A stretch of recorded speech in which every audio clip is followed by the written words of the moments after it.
Eto na, may good news tayo patungkol sa LA Lakers na magpapalakas pa sa koponan dahil may laban na naman ulit sila nitong Marso 8. Pero bago yan, ilike mo muna ang video, mag-subscribe at pindutin ang notification bell. Maraming salamat.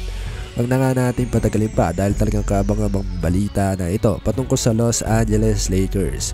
Pero unahin muna natin ang standings siya ng LA Lakers na may 39 wins at 21 losses.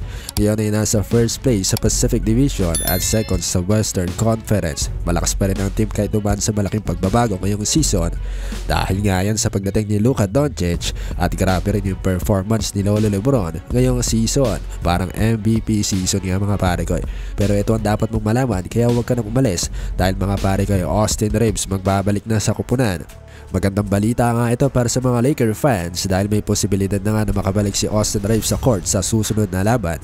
Malaking bagay ito para sa team dahil bukod sa kanyang scoring at playmaking, isa rin siyang underrated defender na kayang pigilan ng opensa ng kalaban.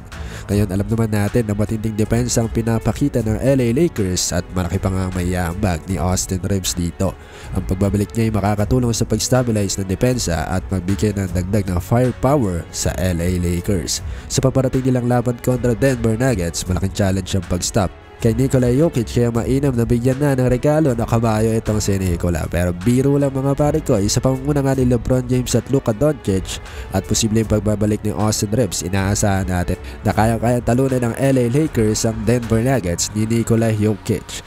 Ang kombinasyon ng elite scoring at matibay na depensa ngayon ng LA Lakers ang kanilang magiging susi sa kanilang tagumpay ngayong season. Pero hindi lang sa opensa umaasa ang Lakers mga pare ko dahil solid din ang kanilang depensa. Kahit wala si Anthony Davis, hindi bumagsak ang rim protection ng team. Sa kanilang huling laban kontra Clippers, talagang pinahirapan nila ang opensa ng kalaban, forcing tough shots at contesting every drives mga pare ko. Kaya naman ay wala na nagawa ng LA Clippers at natalo na nga sa kamay ng LA Lakers. Si Jared Vanderbilt mga pare ko at Christian Wood ay nakikita natin kung saan-saan ang bumabanat sa depensa sa loob. Sinabayan pa yan ang matinding opensa ni Lolo Lebron at Luka Doncic. Talagang wala na, manipis na nga ang depensa ng kalaban at hindi nila alam kung sino ang kanilang babantayan. At sa pagbabalik pa nga ni Austin Reeves ay solid firepower pa ang daladala nito. Ang Los Angeles Lakers ngayon may 39 wins mga pare ko ay pangalawa na nga yan sa Western Conference NBA standings. Grabe talaga.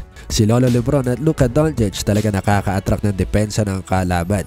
Ano masasabi niya dito sa pagbabalik ni Austin Reeves kontra sa Denver Nuggets? Malaking tulong nga ba si Austin Reeves mga pare kayo para sa LA? At ano masasabi niya sa nagiging depensa ngayon ng LA Lakers? Talagang epektibo at grabe din yung opensa nila. Luka Doncic, Austin Reeves at Lolo Lebron.